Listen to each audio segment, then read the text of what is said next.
ثم تجي تصلي يا رب اصلح لي، يا رب عيالي، يا رب وين، يا رب السعادة، يا رب بارد في الراتب، عجزت ما أدري وين يروح، طبيعي محروم.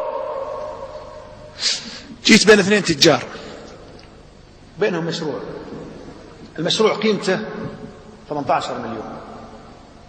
شوفوا اللي الله يفتح له، اللي الله يفتح بصيرته، 18 مليون قيمته أو حول 18 مليون. كانوا في البداية أول ما بدأ المشروع ما حددوا نسب، فلما صار في مشكلة بعد سنين هذا يقول لك 40% وهذا يقول لك 50%، صار الخلاف بينهم على قرابة الظاهر 10% أو شيء.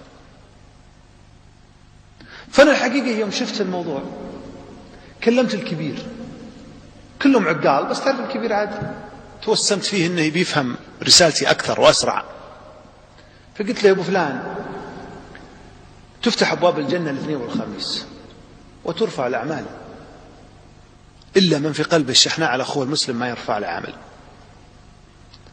كم تعطي اخوك نسبه عشان تسلك طريقك الى الله؟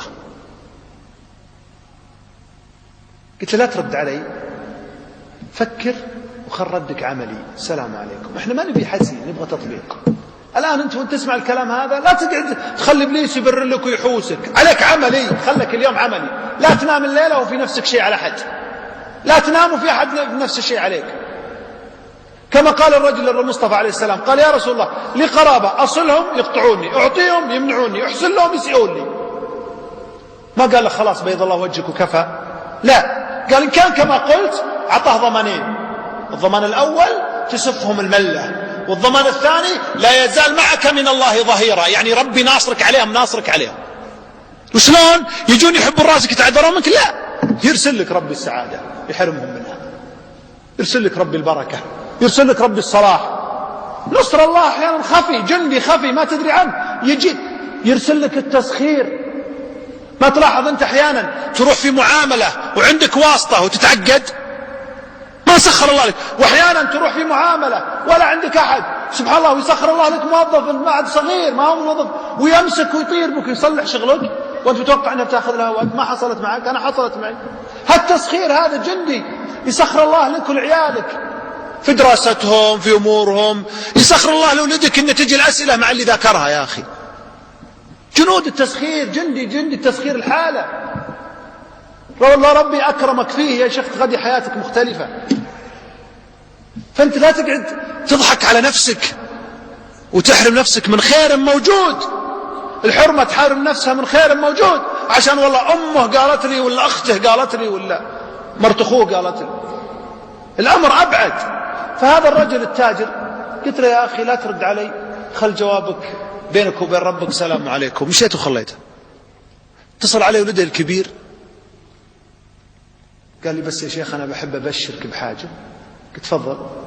قال أبوي تنازل عن كامل المشروع. يوم قاعد يفكر طريق إلى الله مسكر علشان 18 علشان نسبة 10% عشان المشروع كله خله يروح بس يتسلك طريقي إلى الله. يا أخي شوف اللي الله يفتح بصيرته.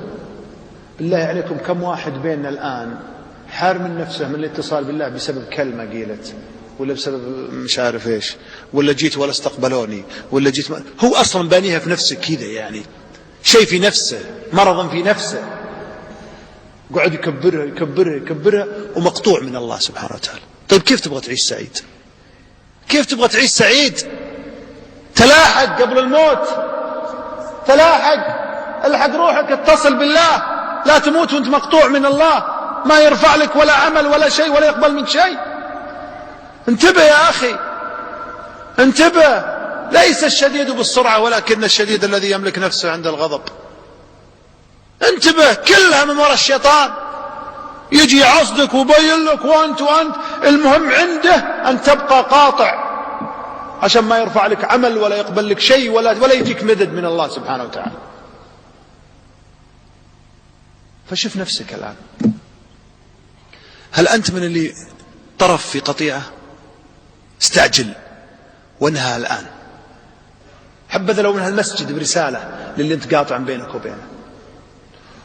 وأنا كنت في أحد الدول قلت هذا الكلام،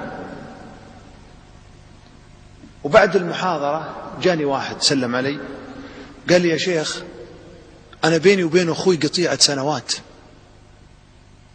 وكنت كاشم منه، ولا جت مناسبة أتأكد إذا هو بيجي ما أروح، لأني مجرد ما أشوفه تجيني ضيقة،